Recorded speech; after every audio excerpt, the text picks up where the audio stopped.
안녕하십니까. 저는 지붕 없는 학교 공온마을 학교 대표 이수일입니다. 반갑습니다. 제가 오늘 말씀드리려고 하는 이야기의 제목은 보시는 것처럼 마을이 세계를 구한다. 지역적인 삶을 위한 교육, 이렇게 잡았습니다. 이 코로나 팬데믹 상황에서 마을이 세계를 구한다고 하는 이야기가 좀 엉뚱하게 들릴 수도 있을 것 같습니다. 그리고 삶을 위한 교육이란 말은 대안교육 하시는 분들에게는 낯선 얘기가 아닙니다만은 거기다 구태여 지역적인 삶이라고 제가 하고 보니 그 또한 좀 어색할 수가 있을 것 같습니다. 그래서 오늘 제가 오늘 마을과 지역이라고 하는 그런 키워드를 가지고 이야기를 좀 풀어갈까 합니다.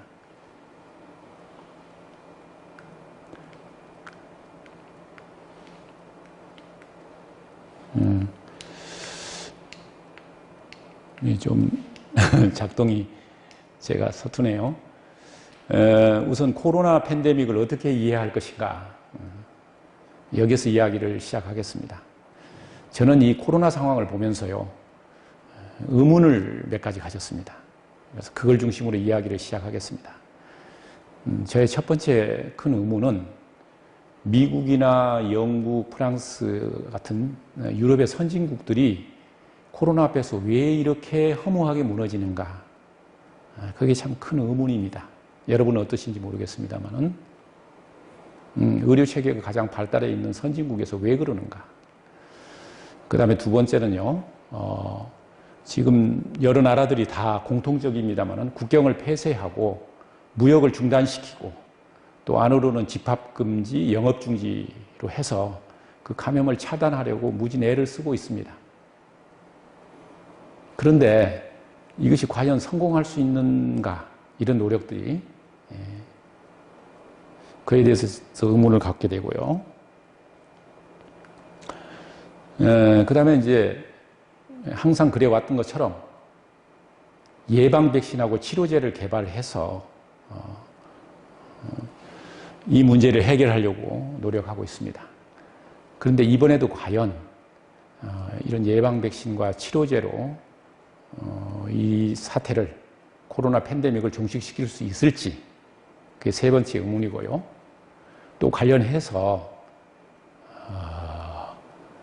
이번 코로나 팬데믹을 예방 백신으로 일단 종식시켰다 하더라도 또 다른 바이러스 감염병은 출현하지는 않을까.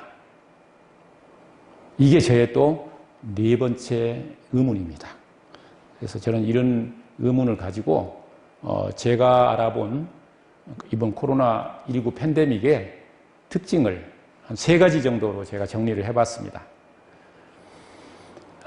첫 번째는요, 이전에 어떠한 전염병과 달리 이번 코로나는 그 전파력이 엄청나게 빠릅니다.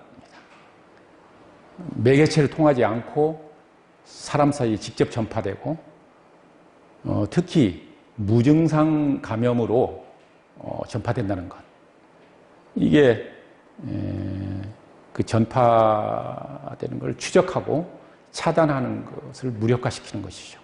어렵게 하고 있는 겁니다. 그 다음에 두 번째는 이 코로나 바이러스가 처음이 아니라는 겁니다. 2002년에 사스 돌이켜보면, 그 다음에 2009년에 신종플루, 2012년에 메르스, 그리고 이번에 코로나, 이게 전부 다 같은 계열의 바이러스라고 합니다.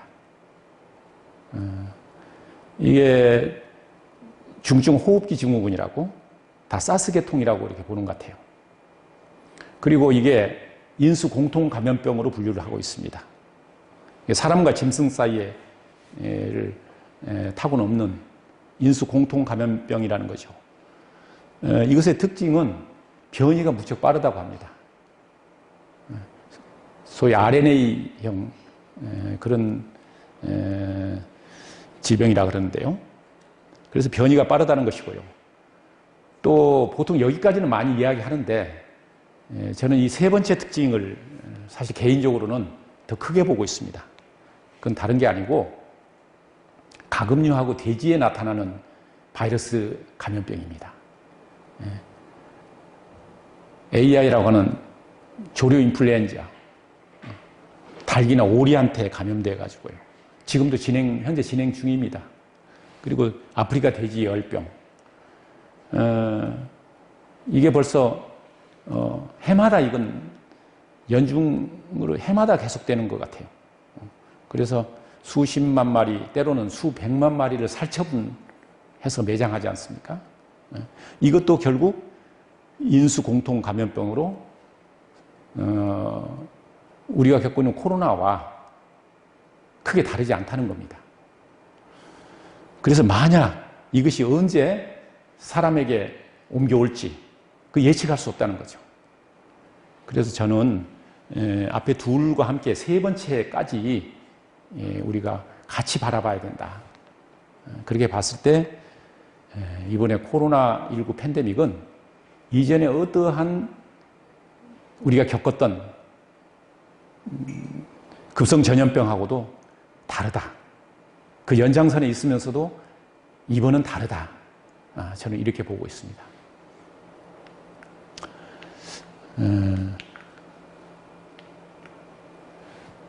그러면 이제 이런 관점에서 진단을 제가 해보니까요. 첫 번째, 앞서 본 것처럼 예측할 수 없이 빠른 전파력과 변이, 이것으로 인해서 예방 백신이나 치료제로 이 문제를 근본적으로 해결하기는 어렵지 않을까. 저는 그런 생각이 듭니다. 그리고요, 지금 사회적으로는 방역과 경제를 병행하면서 둘 다 지키려는 노력을 하고 있는데 이것도 과연 성공할 수 있을까? 이런 의문이 들고요. 자, 그래서 이 방역과 경제 문제는 좀 더 이걸 더 집중적으로 한번 들여다볼 필요가 있다고 생각을 했습니다. 뭐 우리가 너무나 잘 아는 것처럼 방역을 철저히 하자 그러니까 경제가 무너지고 또 경제를 살려보려고 하니까 방역이 무너집니다. 그렇다고 어느 한쪽을 포기할 수도 없는 일이죠. 방역도 포기할 수 없고 경제도 포기할 수 없고. 그래서 저는 이게 모순관계다. 이렇게 봤습니다. 이 모순관계, 모순을 푸는 해법은요, 어느 한쪽이 압도해서 해결하는 방법이 있죠. 예방 백신하고 치료제 개발해서 방역이 승리하는 겁니다. 전에 많이 그려왔던 것처럼 그게 이제 첫 번째 길이라면 이게 여의치 않을 수가 있다. 제가 볼 때는 이건 어렵다고 보는 입장에서 보면은 또 다른 길은 둘 다 새로운 길을 가는 겁니다. 방역도 새로운 길로 가고 경제도 새로운 길로 가는 거죠. 그것이 이런 모순 관계를 변증법적으로 해결하는 길이다. 저는 이렇게 봅니다. 이게 또 문제가 좀 있네요. 그래서 저는 방역과 경제 모두 새로운 관점에서 새로운 길을 찾는 것이 오히려 근본적으로 문제를 해결하는 길이 아닌가. 그래서 새로운 관점을 이제 제가 정리를 해보면요, 이 코로나 팬데믹이 결코 우연히 발생한 자연재해가 아니다 하는 데서 출발해야 될 것 같습니다. 우리는 무의식적으로 이걸 자연재해로 인식하는 지금 경향이 있는 것 같아요. 그러나 이건 그동안 우리가 자연을 파괴하고 지구 생태계를 교란시켜서 우리 스스로가 자초한 일이다. 우선 이렇게 출발해야 될 것 같아요. 우리의 관점과 인식이 그래야 문제가 달라진다고 봅니다. 저는. 자, 이렇게 했을 때 이 코로나 팬데믹은 말하자면 인재라는 거죠. 우리가 일으킨 문명사적 재난이다. 이렇게 이해하고요. 그렇게 봤을 때 이거는 단순히 코로나 재난 하나가 아니라 그과는 연관이 없는 것처럼 볼 수도 있는 이상기후, 기후 이상에 따라서 나타날 수 있는 식량난, 저는 이 문제도 연관되어 있다고 봅니다. 그래서 이게 겹쳐서 올 가능성이 크다. 그렇게 봤을 때 저는 재난시대의 시작으로 봐야 되지 않을까. 물론 그러지 않아야 되겠죠. 그러지 않았으면 좋겠죠. 그러나 우리는 이렇게 문제를 보고 새로운 길을 찾아야 되지 않겠느냐. 그래서 그렇게 봤을 때 우리 인간도 지구 생태계에서 자연의 일부다. 이런 자각에서 그동안에 가졌던 건강과 보건에 대한 우리의 인식과 태도, 이걸 근본적으로 새롭게 정립해야 되지 않겠는가. 우리가 20세기의 의학은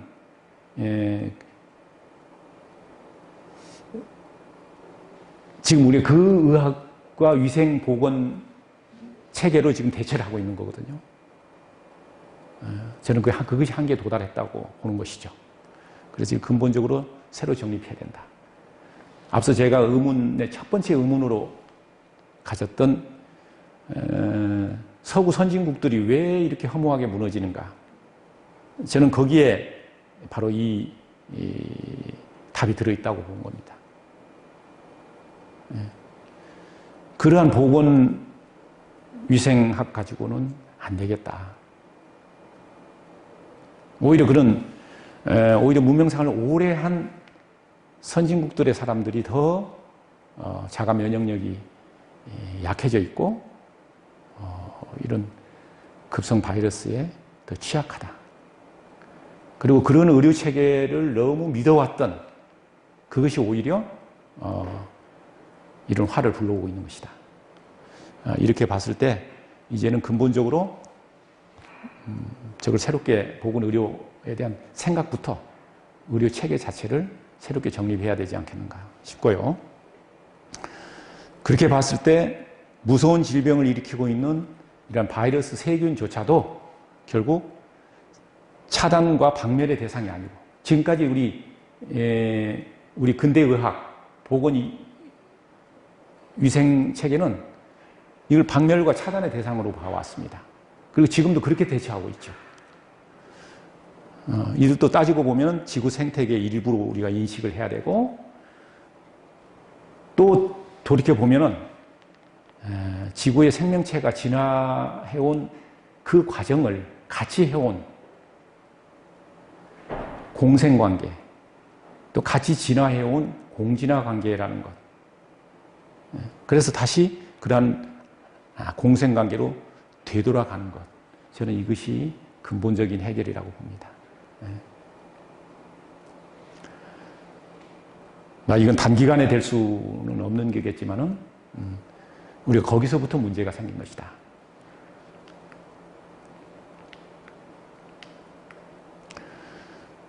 여기까지가 이제 제가 본 코로나19 팬데믹에 대한 이해고요. 그렇게 봤을 때 앞에서 제기한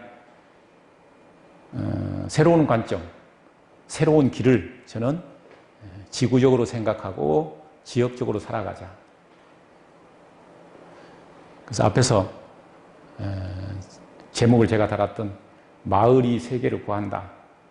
지역적인 삶을 위한 교육도. 그래서 이 패러다임에서, 이 맥락에서 나온 거라고 봐야 되겠습니다. 이 문제는 뭐 새삼스러운 얘기는 아닙니다, 사실. 어쩌면 이것은 이미 다 우리가 알고 있고 공유하고 있는 생각들입니다. 인간의 끝없는 탐욕을 동력으로 하는 자본주의 산업 문명과 반자연적인 이 도시 문명은 이제 더 이상 지속할 수 없는 상황에 도달했다. 사실 이런 인식은 이미 다 되어 있다고 봅니다. 새삼스럽게 제가 여기서 이야기하는 것조차 그래서 경제를 다시 지역화하고 세계화된 자본주의, 지금 세계화 시대에 우리 살고 있습니다만은 경제를 다시 지역화하고 생태적인 삶으로의 전환만이 새로운 인류의 미래를 가능하게 할 것이다. 자, 그런데 과연 우리가 이걸 그렇게 쉽게 정리하고 전환할 수 있을 것인가? 편리하고 풍요로운 도시 문명에 깊이 중독되어 살아온 사람들이 그것을 스스로 포기하기는 어려울 것이다. 저도 지금 도시 생활 오래 하다가 내려와서 산촌에 살고 있습니다만은 쉽지는 않습니다. 제가 겪어봐도. 그런데 문제는 이번 코로나로 인해서 이제는 더 이상 우리가 머뭇거릴 여유가 없고 다른 선택지가 없지 않는가.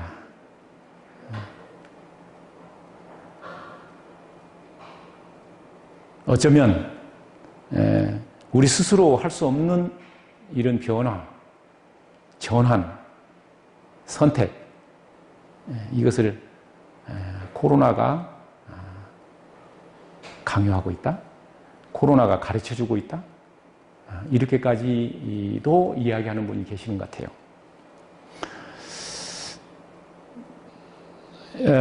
이 코로나뿐만 아니라 앞서 말씀드린 대로 문명사적 재난의 일부로 보고 코로나를 재난시대의 시작으로 저는 이제 진단을 했는데요. 그렇게 봤을 때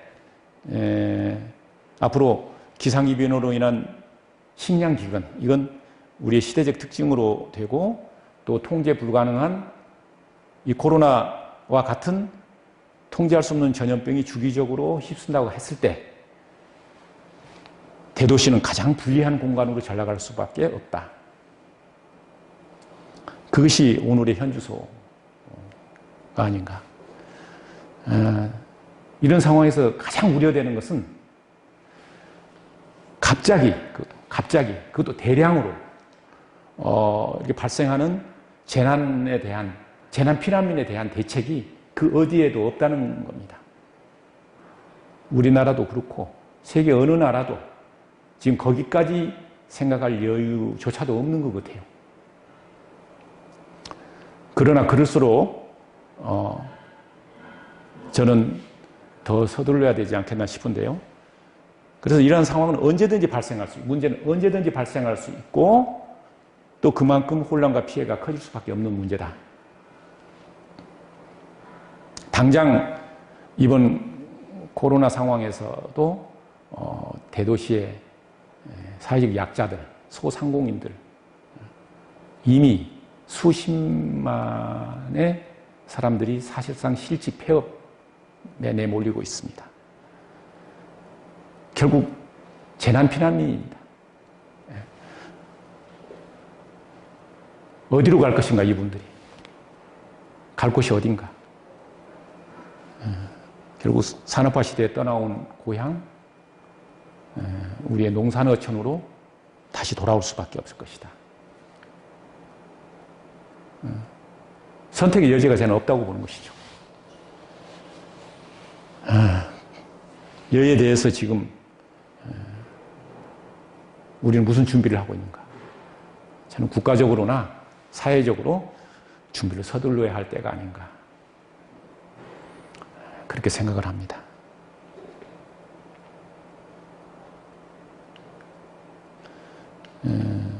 좀 질서 있는 후퇴를 할까요? 우리는 그걸 준비해야 될 때가 아닌가.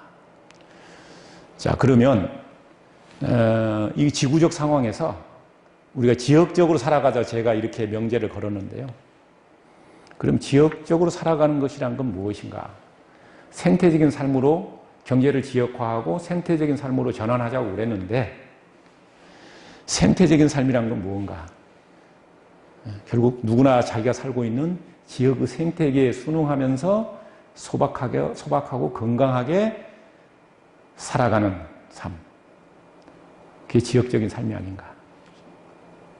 그래서 생태적인 삶이란 지역적인 삶이다. 이렇게 저는 좀 단순하게 이해를 해봅니다.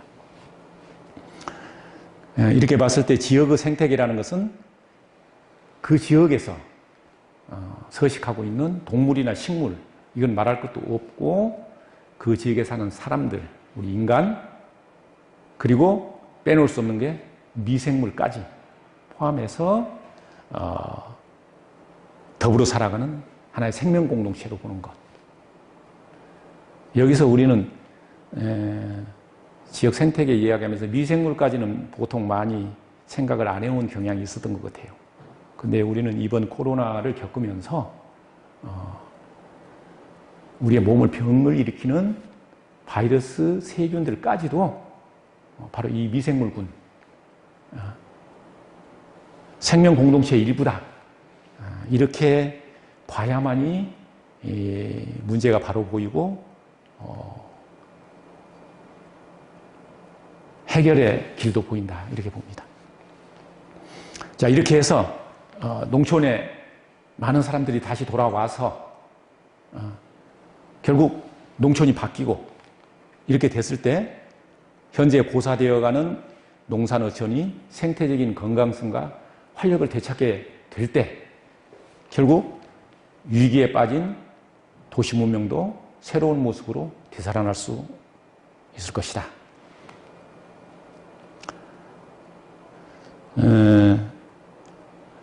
돌이켜보면은 우리는 산업화 과정에서 삶의 지역성을 많이 잃어버리고 말살시켜 왔습니다. 그래서 실천적으로는 신토부리 로컬푸드 운동하고 마을교육 공동체 운동, 제가 하고 있는 마을교육 공동체 운동, 이것이 이러한 삶의 지역성을 회복하는 출발점이고 바탕이 되지 않을까, 저는 감히 그렇게 생각을 하는 입장입니다.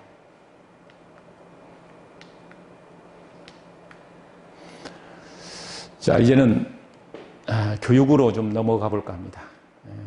제가 이제 지역적인 삶에 대한 간략한 정리를 했는데요. 그러면은 지역적인 삶을 위한 교육, 이것과 마을교육 공동체 운동에 대해서 좀 짚어볼까 합니다. 우리 학교 교육은 처음서부터 국가교육과정 그리고 교과서로 해서 교육 내용이나 학교에서 가르치는 행동규범 이런 게 다 표준화돼서 획일성을 띠고 있습니다. 아시는 것처럼.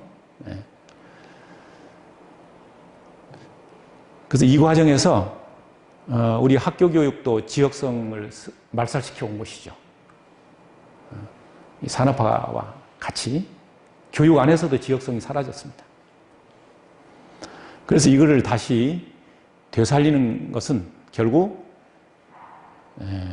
서울 중심 국가주의를 탈피하고 지역의 독립성, 자주성을 회복하는 것. 그것이 바로 지역적인 삶을 위한 교육으로 나아가기 위한 기본 관점이 되어야 되지 않겠는가.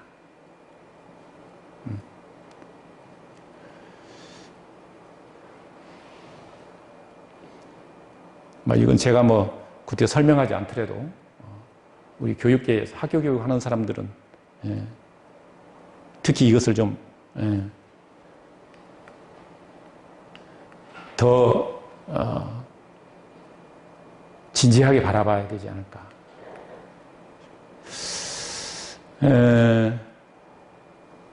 제가 이 마을교육 공동체 운동이라고 지금 했는데요. 이건 사실 역사는 이렇게 현재 마을교육 공동체라고 부르는 건 그렇게 길지는 않은 것 같습니다. 10년 이내인 것 같은데요. 이 운동은 그동안 국민국가 형성과 산업화 과정에서 잃어버렸던 삶의 지역성 그리고 공동체성을 새롭게 회복하려는 운동의 하나가 아닌가 저는 그렇게 봅니다. 그리고 이 마을학교는 이러한 마을교육 공동체 운동의 구체적인 실천 형태다.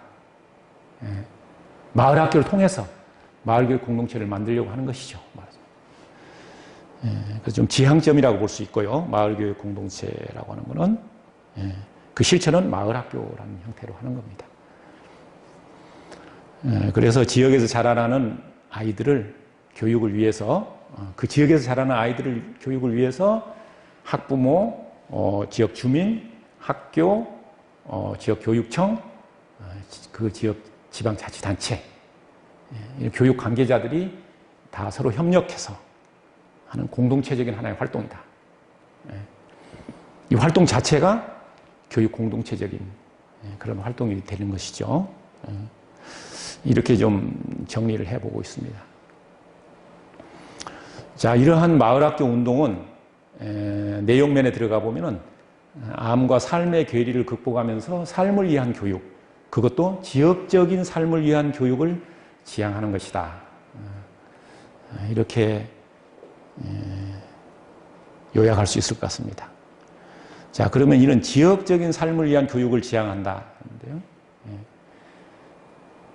삶을 위한 교육, 그것만 가지고 저는 부족한 것 같아요.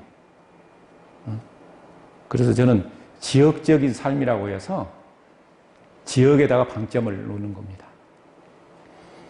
자, 그러면 지역적인 삶, 그럼 학교 교육에서 우리 배운 것은 과연 지역적인 삶을 위해서 얼마나 도움이 되고 어떤 준비를 시키고 있는가, 이렇게 보자는 것이죠.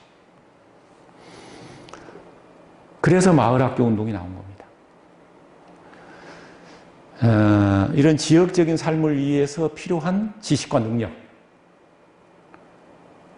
그건 지역 속에서 나오는 거라고 저는 봐요. 그리고 그러한 마음가짐과 태도를 길러주는 것, 이것이 마을학교 역할이고 마을학교 교육 내용이다. 그러기 위해서는 먼저 지역의 자연과 문화에 대해서 친숙해지고 잘 알아야 되겠다. 지역의 자연, 지역의 문화, 이건 국가적으로도 또 학교 교육에서도 사실 저거는 많이 말살되어 버렸습니다. 사라져 버렸습니다. 현재 마을학교는요, 마을과 학교를 교육적으로 서로 연결해주는 역할을 하고 있다, 이렇게 봅니다. 그래서 명칭도 마을학교죠. 마을과 학교를 연결하는 마을학교. 그 다리 역할을 하고 있다. 그동안 학교 교육이 지식 위주 학교 교육에서 부족했던 현장 체험과 실천 활동, 이걸 주로 보완해주는 역할을 위주로 하고 있습니다. 국가교육 과정이 쉽게 바뀌지 않으니까 이걸 마을학교가 좀 보완하고 있는 것이죠. 현재 그런 역할을 하고 있고요. 이러한 과정을 통해서 마을 교육 과정이 만들어지고 있다. 그게 이제 체계화되면 마을 교육 과정이 되겠죠. 관련해서 지역 교과서 만드는 작업도 지금 추진되고 있습니다.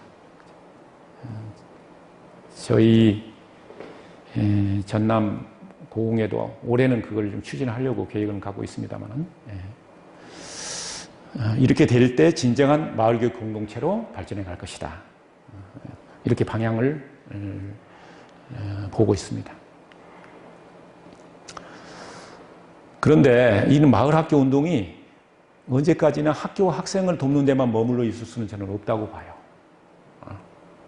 현재는 학교 교육이 그러니까, 그리고 아이들을 위해서 그게 우선 거기서 출발합니다만은, 그러나 마을학교의 역할이나 갈 길은 마을교육 공동체라고 하는 건 거기에만 머물러 있는 것은 아니다. 결국 지역사회에서 살아가는 모든 구성원이 다 교육의 대상이고 주체가 될 수 있다. 말하자면 배움과 가르침이 다르지 않다. 가르치는 사람과 배우는 사람이 따로 있지 않다. 그게 마을학교다. 그게 마을교육 공동체다. 그런 얘기가 되겠습니다. 결국 마을학교도 마을 공동체의 일부이기 때문에 그렇다는 겁니다. 여기까지가 제가 준비했던 얘기들인데요. 그래서 저는 오늘 이야기의 마무리를 간디의 말씀으로 하려고 합니다. 앞에서 제가 마을이 세계를 구한다도 마하트마 간디가 일찍이 예언적으로 주창했던 명제거든요. 여기서도 미래 세계의 희망은 아무런 강제와 무력이 없고 모든 활동이 자발적인 협력으로 이루어지는 작고 평화롭고 협력적인 마을에 있다. 간디가 마을이 세계를 구한다라고 하는 책에 담겨 있는 구절입니다. 이 말로 오늘 제 얘기를 마칠까 합니다. 고맙습니다.